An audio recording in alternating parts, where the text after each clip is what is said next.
Eu sou José Colossono, sócio da Goldman. A Goldman é uma empresa que opera em três áreas: imobiliária, financeira e M&A. M&A, para quem não sabe, é fusão e aquisição. Dentro dessas três áreas, basicamente, a gente estrutura a operação, a gente faz consultoria e agora estamos operando seguros específicos para essas três áreas. Bom, falar um pouquinho do ambiente político, né? Estamos em época de eleição. Vamos começar pelo dólar, né? Dólar rompeu a barreira dos 4. Alguns grafistas falam que se o governo não intervir e eventualmente uma esquerda vier para o poder, coisa que a gente acha difícil, o dólar poderia bater até 5,20. Não vai acontecer. O que está acontecendo é o seguinte: para o especulador especular, ele precisa de um ambiente instável. E nada melhor do que um momento de eleição para haver especulação. Então, especulação é natural.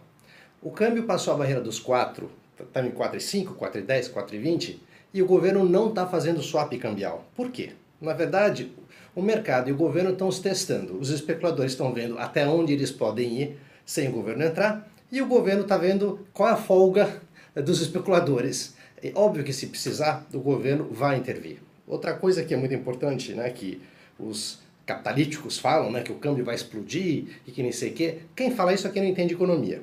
Um país que tem 380 bilhões em caixa, certo? Qualquer especulador não vai ser maluco de jogar contra, porque para jogar contra você tem que ter no mínimo o dobro desse montante em caixa para apostar contra o governo. Então, o assunto dólar esquece.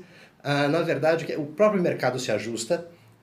Os exportadores estão rindo de orelha a orelha, o povo de agrobusiness vai rachar a bucha, o povo de mineração vai rachar a bucha, ou seja, compre ações desses segmentos, porque aproveitando essa oportunidade de câmbio de 4, 4,5, 4,10, 4,20, o pessoal vai ganhar muito dinheiro, principalmente quem exporta. Então fica de olho nesse tipo de ação. Vamos falar um pouquinho do ambiente político. A vida é feita sempre entre ponto e contraponto.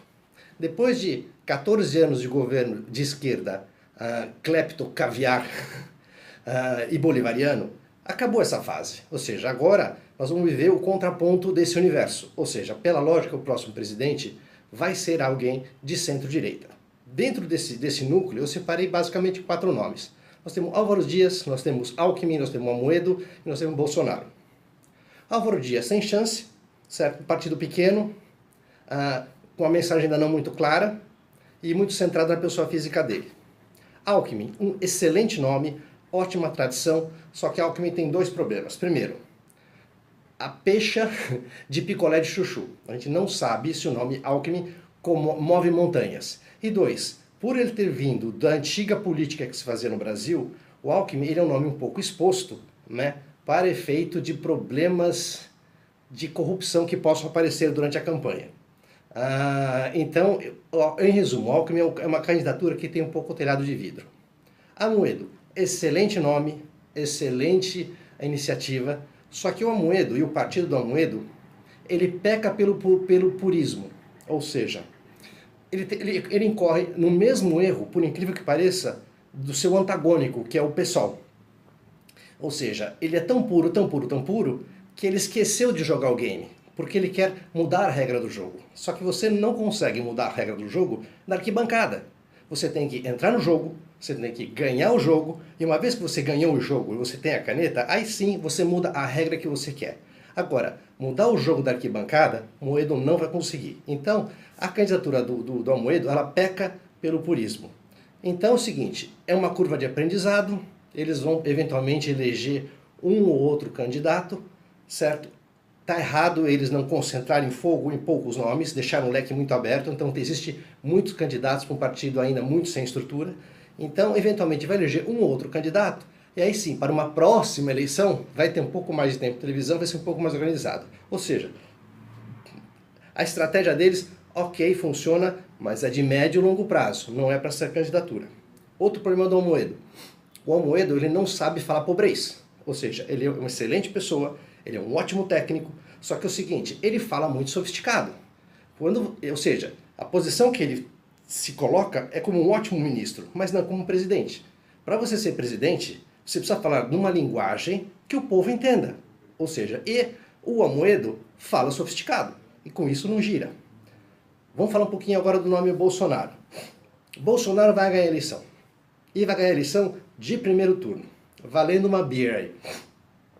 Motivo, juntou 2 fatores. O fator Tiririca e o fator Donald Trump. Fator Tiririca.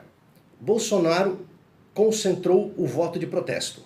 Todo mundo que é contra o que tudo aconteceu está descarregando o voto em cima do Bolsonaro, principalmente a base eleitoral, certo? E então Bolsonaro significa voto de protesto. Outra coisa interessante é o fator Donald Trump. Durante a eleição inteira do Trump, certo? A imprensa odiava o Trump, como continuou odiando, metia o pau nele, só que o que acontece? Quando abriu, os estudos de pesquisa não indicavam que ele ia ganhar, só que quando se abriu as urnas, viu que o Trump ganhou. O que aconteceu? É simples. O eleitor do Trump era um eleitor enrustido que tinha vergonha de dizer que ia votar nele. Exatamente como está acontecendo com o Bolsonaro. Muito eleitor que vai votar no Bolsonaro não diz e não assume que vai votar no Bolsonaro, que é o que vai acontecer agora aqui no Brasil. Durante a campanha inteira do Trump, todo mundo elogiava o Obama, os democratas, etc, etc, etc. E eu falava o seguinte, gente, eu morei na América há 8 anos, aprendam. O que é bom para o mundo não necessariamente é bom para a América. O que é bom para a América é bom para o mundo. Naquele momento eleitoral, eu falava o seguinte, Obama é ótimo para o mundo, mas o melhor candidato para o americano do centro, do trabalhador, era o discurso do Trump, tanto que ele ganhou. É o que vai acontecer. Bolsonaro vai ganhar e vai ganhar de primeiro turno. Algumas pessoas falam, mas ele é instável. Concordo. Ele não é preparado. Concordo. Mas a Dilma era? O Lula era preparado? Difícil dizer, né? Bolsonaro vai ter que lidar com duas coisas. Primeiro, saber se ele vai deixar o Paulo Guedes governar, certo? E saber se ele vai fazer o que de fato ele se comprometeu a fazer. Foi justamente o que o Ronald Reagan fez. Ronald Reagan, quando assumiu o governo, ele falou o seguinte, a indicação dos cargos políticos podem ser feitas por políticos do meu partido, nenhum problema, desde que tenha uma base técnica. Ou seja, Partido Republicano quer colocar alguém na saúde? Ok, me indica 3 nomes, desde que sejam nomes de gente que entenda da saúde. Então, se a montagem do ministério, fora o Paulo Guedes, que é um espetáculo, vai ser o melhor ministro da economia que o Brasil já teve, porque ele é um liberal de direita. Se a indicação do ministério inteiro for um ministério técnico, certo? Vai ser ótimo. Outra coisa que resta saber é o seguinte, quem vai ficar na Casa Civil do Bolsonaro? Ou seja, porque a Casa Civil é que vai ajudar até fazer a articulação política, que o Lula fazia esplendorosamente e que a Dilma era um desastre. Bom, enfim, esse é o ambiente que nós temos, certo? Valendo uma cerveja que vai ser Bolsonaro, e se entrar Bolsonaro, certo, não vai ser tão apavorante quanto alguns falam. A economia vai andar, certo? As coisas voltam a caminhar, porque eu sempre disse o seguinte, a crise do Brasil nunca foi econômica, a crise do Brasil é de confiança.